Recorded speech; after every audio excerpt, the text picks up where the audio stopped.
नमस्कार, दिन भर की बड़ी खबरों में आपका स्वागत है। पहले एक नजर आज की सुर्खियों पर। नेट और नीट यूजी के बाद अब नीट पीजी की भी परीक्षा हुई स्थगित। रविवार 23 जून को होनी थी परीक्षा। लगातार रद्द हो रही परीक्षाओं से लाखों छात्र हो रहे हैं प्रभावित।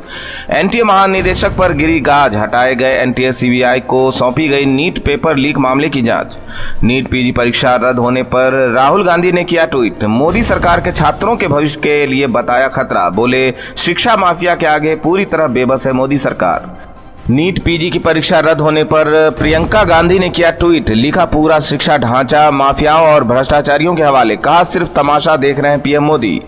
प्रज्वला रेवन्ना के बाद अब प्रज्वला का भाई सूरज रेवन्ना भी गिरफ्तार। यौन उत्पीड़न का लगा है आरोप। धारा 377 और 506 के तहत दर्ज हुआ है मामला। जेल में लगातार गिर रहा है अरविंद केजरीवाल का वजन। जेल जाने के बाद 8 किलो तक घट चुका है वजन। मेडिकल बोर्ड ने डाइट प्लान में शामिल किया हैवी खाना। तेजस्वी यादव ने मोदी सरकार पर साधा निशाना। डबल इंजन के दावे को बताया फेल। रेल हादसे, पुल गिरने और पेपर लीक जैसे मामलों को लेकर सरकार पर साधा निशाना।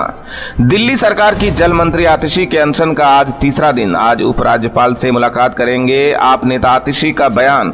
कहा, दिल्ली का हक मिलने तक जारी रहेगा अनशन। अब बिहार के मोतिहारी में गिरा निर्माणाधीन पुल। एक हफ्ते में बिहार के ढह चुके 3 पुल। अररिया और सिवान के बाद मोतिहारी का वीडियो आया सामने। आईसीसी विश्व कप में बड़ा उलटफेर। अफगानिस्तान ने ऑस्ट्रेलिया को दी पटखनी। आज अमेरिका और इंग्लैंड के बीच होगा मैच। रात 8 बजे से शुरू होगा प्रसारण। ये तो थी सुर्खियां। बात आज की सबसे बड़ी खबर की। 18वीं लोकसभा का पहला सत्र 24 जून से शुरू हो रहा है। इस सत्र में सांसदों के शपथ ग्रहण से लेकर स्पीकर का चुनाव भी होना है और स्पीकर को लेकर एनडीए में बवाल मच गया है। स्पीकर को लेकर फंसे पेंच से मोदी की कुर्सी भी हिलती दिख रही है। तो आखिर क्यों बीजेपी अपना स्पीकर बनवाने पर अड़ी है और इसे कैसे कमजोर पड़ता दिख रहा है एनडीए? देखिए ये रिपोर्ट। लोकसभा स्पीकर पद को लेकर एनडीए में टूट के संकेत मिल गए हैं। बीजेपी के लिए इस बार स्पीकर पद हासिल करना बेहद मुश्किल दिखाई दे रहा है। स्पीकर पद पर सहमति बनाने के लिए राजनाथ सिंह के आवास पर एनडीए की लगातार बैठक हो रही है, लेकिन किसी भी नाम पर आम राय नहीं बन पा रही है। दरअसल टीडीपी ने पेच फंसा दिया है। चंद्रबाबू नायडू अड़ गए हैं कि स्पीकर उनके दल का होना चाहिए। टीडीपी एनडीए की दूसरी सबसे बड़ी पार्टी है और गठबंधन की परंपरा के अनुसार स्पीकर पद पर उसका दावा बनता है। तो दूसरी तरफ बीजेपी अपना स्पीकर बनवाने पर अड़ी हुई है। चंद्रबाबू नायडू को मनाने के लिए डी पुरंदेश्वर का नाम भी उछाला गया, जो बीजेपी सांसद होने के साथ ही चंद्रबाबू नायडू के रिश्तेदार भी हैं, लेकिन कोई सहमति अभी तक नहीं बनी है। इस बीच एनडीए के अंदर बीजेपी के दबदबे के खिलाफ भी आवाजें उठती दिख रही है और इसी के चलते बीजेपी की अधिकांश सहयोगी पार्टियां टीडीपी के रुख का समर्थन करती दिख रही है। तो दूसरी तरफ इंडिया गठबंधन ने भी एनडीए के टकराव पर नजरें टिका दी हैं और साफ कर दिया है कि वो अपना स्पीकर उम्मीदवार उतार सकती है। ऐसे में दावा किया जा रहा है कि अगर बीजेपी अपनी जिद पर अड़ी रहती है तो एनडीए ही टूट सकता है, क्योंकि चंद्रबाबू नायडू और नीतीश कुमार के तेवर इन दिनों बदले बदले दिखाई दे रहे हैं और मोदी सरकार जिस तरह से जिद पर अड़ी हुई है उससे सरकार ही संकट में फंसती दिख रही है। ऐसे में एक बार फिर एनडीए की बैठक होने वाली है, लेकिन बैठक से पहले ही टीडीपी ने कड़े रुख के संकेत दिए हैं। इस बार सरकार बनने के साथ ही पीएम मोदी की मुसीबत का दौर भी शुरू हो गया है। सरकार बने सिर्फ 2 सप्ताह हुए हैं, लेकिन इस बीच 2 केंद्रीय मंत्रियों के इस्तीफे की मांग शुरू हो गई। जनता सड़क पर है और हर राज्य में केंद्र के खिलाफ प्रदर्शन हो रहे हैं। साफ है मोदी सरकार के लिए 2 सप्ताह बेहद मुश्किल भरे हैं और भविष्य में मुश्किल ही दिख रही है, क्योंकि जनता का भरोसा सरकार से घटता जा रहा है।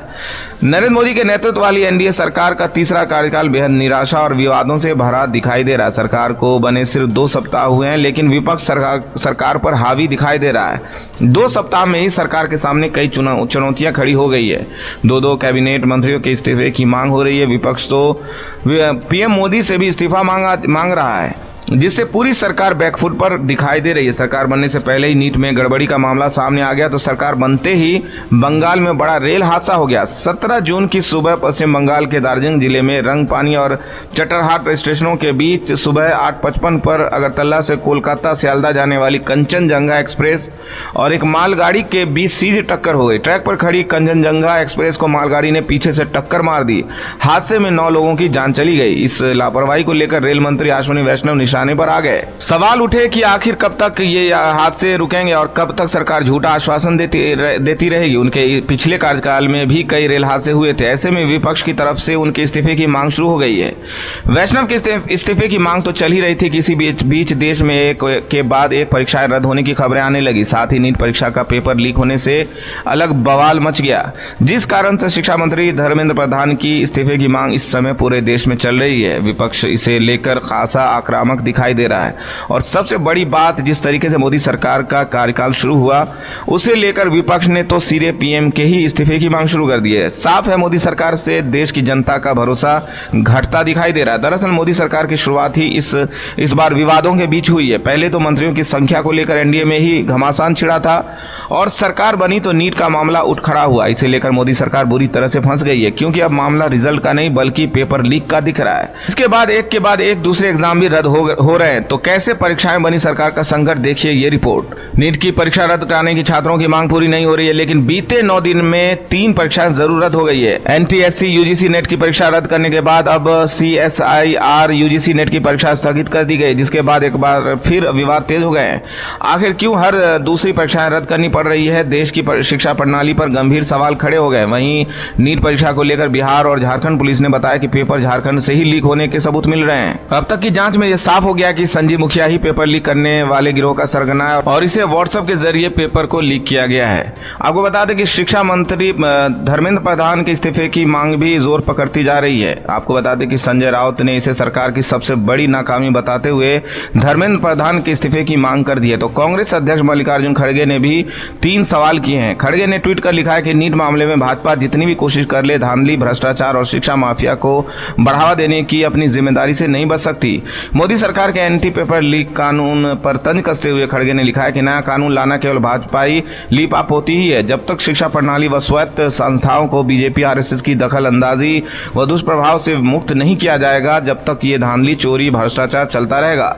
बता दें कि एनएसयूआई ने भी 24 जून यानी संसद सत्र के शुरू होने के साथ ही संसद घेराव करने की घोषणा की है। जहां विपक्ष सदन के अंदर मोदी सरकार को घेरने के लिए कमर कसकर तैयार है, तो अब सदन के बाहर ये भी सरकार की घेराबंदी की तैयारी शुरू हो चुकी है। नीट को लेकर विपक्ष ने सरकार को घेर लिया है, तो बीजेपी के सहयोगी भी उसे घेरने में जुटे हुए हैं। जेडीयू की तरफ से तो गठबंधन छोड़ने के संकेत भी मिलने लगे हैं। तो आखिर क्यों बीजेपी से दूर जाती दिख रही जेडीयू और क्या कहा जेडीयू के प्रवक्ता ने, देखिए ये रिपोर्ट।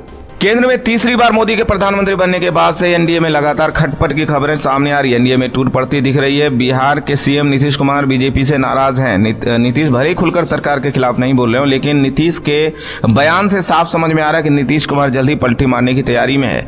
इस बीच जेडीयू प्रवक्ता का बड़ा बयान सामने आया है। जेडीयू प्रवक्ता अनूप सिंह पटेल ने ऐलान किया कि यूपी विधानसभा चुनाव में उनकी पार्टी अकेले अपने दम पर चुनाव लड़ेगी। पार्टी ने 50 सीटों को चिन्हित किया, जहां पर जेडीयू के उम्मीदवार उतारे जाएंगे। जेडीयू नेता ने इंडिया गठबंधन के साथ डील के संकेत देते हुए कहा कि जिस भी बड़ी पार्टी को लगेगा कि विधानसभा चुनाव में जेडीयू के साथ गठबंधन होना चाहिए, वो हमसे संपर्क कर सकती है।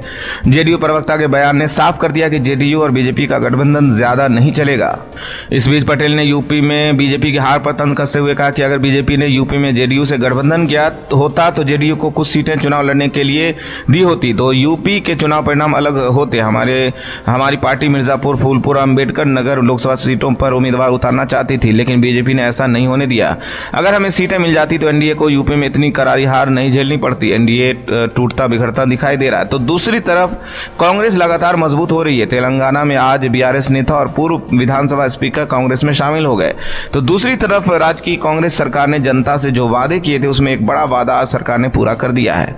तेलंगाना में बीआरएस को बड़ा झटका लगा। राज्य में पार्टी को बड़ा झटका देते हुए पूर्व विधानसभा स्पीकर पोचाराम श्रीनिवास रेड्डी ने सीएम रेवंत रेड्डी की मौजूदगी में कांग्रेस का दामन थाम लिया। वहीं उनके साथ उनके बेटे भास्कर रेड्डी ने भी कांग्रेस की सदस्यता ग्रहण की। आपको बता दें कि खुद सीएम रेवंत रेड्डी ने पोचाराम रेड्डी को पार्टी में शामिल होने का निमंत्रण दिया था। अब पार्टी ज्वाइन करने के बाद पूर्व स्पीकर ने सीएम रेड्डी के नेतृत्व में काम करने की इच्छा जताई। पोचाराम के पहले 3 और विधायकों ने बीआरएस छोड़ दी थी और अब कयास लगाए जा रहे हैं कि बीआरएस के और भी कई विधायक आने वाले समय में पार्टी छोड़ सकते हैं।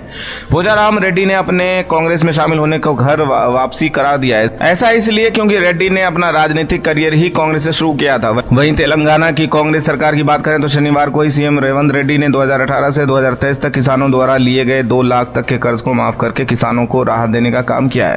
कांग्रेस ने कर्ज माफी का वादा चुनाव से पहले अपने घोषणा पत्र में किया था, जिस पर आज राज्य सरकार ने अमल करके किसानों को राहत देने का काम किया है। कांग्रेस मजबूत हो रही है, वादे पूरे कर रही है। तो दूसरी तरफ बीजेपी सरकार में बदले की कार्रवाई हो रही है। बीजेपी ने इस बार अयोध्या को लेकर पूरे देश में प्रचार किया, लेकिन पार्टी अयोध्या सीट ही नहीं बचा पाई और अब जो कार्रवाई यहां हो रही है उसे लेकर अखिलेश ने बीजेपी को घेर लिया है। तो क्या कहा सपा चीफ अखिलेश ने, देखिए ये रिपोर्ट। लोकसभा चुनाव के नतीजों में बीजेपी को करारी शिकस्त मिली है। उत्तर प्रदेश की बात करें तो बीजेपी को केवल 33 सीटें मिली हैं, तो वहीं समाजवादी पार्टी और कांग्रेस ने मिलकर 43 सीटों पर जीत हासिल की। यूपी की सबसे चर्चित अयोध्या फैजाबाद सीट पर भी बीजेपी को हार मिली है। इस सीट पर बीजेपी की हार के बाद समीक्षा का दौर जारी है। इस बीच सपा प्रमुख अखिलेश यादव का बड़ा बयान सामने आया। अखिलेश ने बीजेपी पर निशाना साधते हुए ट्वीट कर लिखा कि उत्तर प्रदेश भाजपा अपनी हार का बदला अयोध्या के साधु संतों से ना ले जो सच में सज्जन हैं। उनकी सुरक्षा की समीक्षा करके सुरक्षा प्रदान की जाए। बताया जा रहा है कि अयोध्या के जिलाधिकारी और हनुमानगढ़ी के महंत आपस में भिड़ गए। इस दौरान योगी सरकार ने 2 मंत्री वहां मौजूद थे। दोनों की नोकझोंक के बाद महंत के गनर को हटा दिया गया। अयोध्या में हुई इस झड़प का ये मामला फिलहाल गरमाया हुआ है, जिसे लेकर अब सपा चीफ अखिलेश यादव ने अपनी ये प्रतिक्रिया दी है कि बता दें कि चुनाव में बीजेपी ने राम मंदिर के मुद्दे को खूब भुनाने की कोशिश की, लेकिन इसका कोई भी पैंतरा काम नहीं आया और आखिरकार उन्हें हार मिली। बीजेपी की हार के लिए कौन जिम्मेदार है, फिलहाल पार्टी इसके पीछे की वजह पता लगाने की कोशिश में लगी हुई है। बुलेटिन के आखिर में बात मोदी सरकार के बनाए 3 नए कानून की। 1 जुलाई से देश में कई बड़े बदलाव होने जा रहे हैं। इनमें 3 नए आपराधिक कानून भी शामिल है। 1 जुलाई से ये कानून लागू हो जाएंगे, जिसे लेकर एक बार फिर विवाद बढ़ता हुआ नजर आ रहा है। इसके खिलाफ पूर्व नौकरशाहों ने राष्ट्रपति, प्रधानमंत्री, गृह मंत्री के नाम खुली चिट्ठी लिखी है और कानून को रोकने की मांग की है। तो क्या है पूरा मामला, देखिए ये रिपोर्ट। 3 नए आपराधिक कानूनों को लेकर एक बार फिर सियासत गरमाई हुई नजर आ रही है। 1 जुलाई से लागू होने वाले इन तीनों कानूनों का विरोध जारी है। मामले में पूर्व नौकरशाहों के समूह ने देश के राष्ट्रपति, प्रधानमंत्री समेत कई केंद्रीय मंत्रियों के नाम चिट्ठी लिखी है। उनकी मांग है कि इन कानूनों को लागू न किया जाए। पूर्व नौकरशाहों ने अपने पत्र में सरकार से गुजारिश की है कि वो सुनिश्चित करे कि ये नए कानून हमारे संवैधानिक अधिकारों को खोखला न करे, हमारे लोकतंत्र के लिए संकट न बन जाए। उन्होंने लिखा कि हम आप सभी ये सुनिश्चित करने के लिए तत्काल कदम उठाने की अपील करते हैं कि नए आपराधिक कानूनों के लागू होने पर रोक लगाई जाए और राष्ट्रीय सहमति विकसित करने के लिए एक सर्वदलीय बैठक में नए आपराधिक कानूनों की समीक्षा की जाए। इन रिटायर्ड ब्यूरोक्रेट्स का कहना है कि इन कानूनों का प्रभाव जैसा कि वर्तमान में स्वीकृत भी है, वो ये है कि एक बार जब वे लागू हो जाएंगे तो भारत एक कार्यशील लोकतंत्र नहीं रह जाएगा। बता दें कि इन नियमों को लेकर विपक्ष भी कड़ी आपत्ति जता रहा है। इन नियमों के संसद में पारित होने के बाद से ही इनका विरोध होने लगा था। कहीं इसे ब्रिटिश राज के बाद पुलिस राज लाने जैसा बताया गया, तो कहीं इसे सरकार की तानाशाही करार दिया गया। पश्चिम बंगाल की मुख्यमंत्री ममता बनर्जी ने भी पीएम मोदी को इन कानूनों पर रोक लगाने की मांग करते हुए चिट्ठी लिखी है। उन्होंने लिखा कि लोकसभा ने आपराधिक कानूनों के तीनों बिल को तब पास किया जब 146 सांसदों को सस्पेंड किया गया था। सरकार ने संसद में बिना चर्चा कराए एक तरफा तरीके से बिल पास करा लिए। ममता ने संसद से इन कानूनों की नई समीक्षा कराने की मांग की है। तो आज इस बुलेटिन में इतना ही। आप देखते रहिए RTV न्यूज़ हिंदी। नमस्कार।